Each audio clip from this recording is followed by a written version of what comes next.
Nous sommes parvenus à la deuxième partie de l'étude sur le Saint-Esprit et notre tempérament. Nous allons maintenant aborder le tempérament de l'organisateur. Le terme psychologique est mélancolique. Un organisateur est une personne qui analyse, qui est introvertie, qui est pessimiste.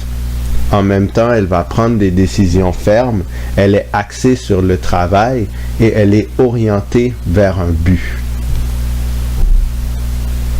Un slogan pour définir cette personne est « Bon un jour, bon pour toujours ». Voici les qualités de l'organisateur.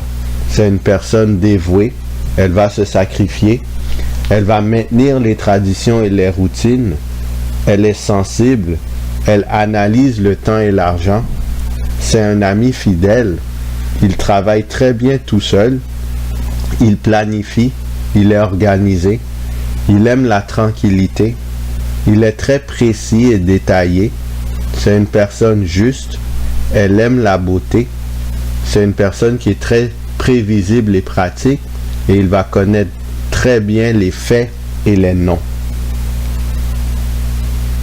Voici les défauts de l'organisateur.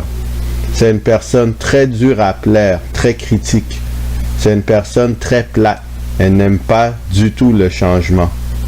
C'est une personne de nature dépressive, de mauvaise humeur, pessimiste. Il est très vengeur, l'organisateur. Aussi, c'est une personne très naïve et idéaliste. C'est une personne qui est toujours d'un extrême à un autre. C'est une personne aussi très mauvaise sous la pression.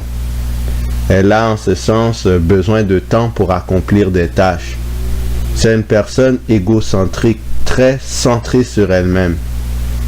Elle est aussi perfectionniste. Elle a tendance à juger les autres. Et elle veut maintenir le statu quo à tout prix. Voici un bon exemple d'un organisateur, le prophète Samuel.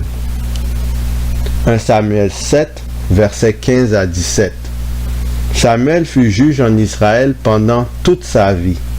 Il allait chaque année faire le tour de Béthel, de Gilgal et de Mitzpah, et il jugeait Israël dans tous ces lieux.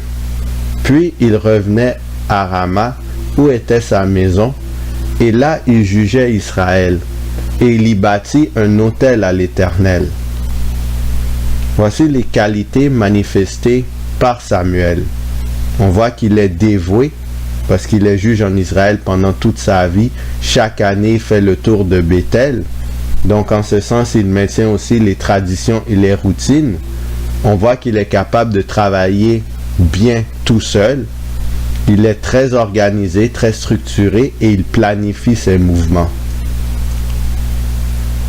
Maintenant, on va voir les mauvais organisateurs, à savoir les pharisiens. Matthieu 15, les versets 1 et 2.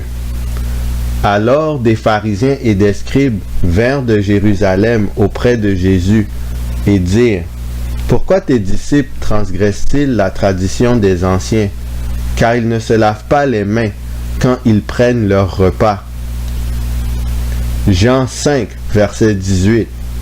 À cause de cela, les Juifs cherchaient encore plus à le faire mourir, non seulement parce qu'il violait le sabbat, mais parce qu'il appelait Dieu son propre Père, se faisant lui-même égal à Dieu. Voici les défauts manifestés par les pharisiens. Ils sont extrémistes, ils ont tendance à juger les autres, ils veulent maintenir le statu quo, la tradition à tout prix. Ils n'aiment pas le changement et ils sont vengeurs. Dans le cas des pharisiens, ils étaient tellement vengeurs qu'ils ont voulu mettre à mort le Christ avec un esprit de vengeance. Alors, qui allons-nous choisir? Car moi-même je suis du groupe des organisateurs. Est-ce qu'on va agir comme le prophète Samuel et on va être entièrement dévoué pour la cause de Dieu tous les jours de notre vie? Ou est-ce qu'on va finir comme les pharisiens qui veulent maintenir la tradition, mais qui ne sont pas guidés par l'Esprit de Dieu parce qu'ils ne veulent pas changer. Je nous exhorte d'aspirer à avoir tous les fruits de l'Esprit. En fait, c'est le fruit de l'Esprit qui donne toutes les caractéristiques de quelqu'un possédé par l'Esprit de Dieu. À l'instar du prophète Samuel, de nous consacrer entièrement à lui et aussi d'éviter de vouloir maintenir le statu quo à tout prix parce que le Saint-Esprit nous amène à changer. Alors il faut que nous soyons prêts à changer. Et c'est ma prière pour vous et pour moi.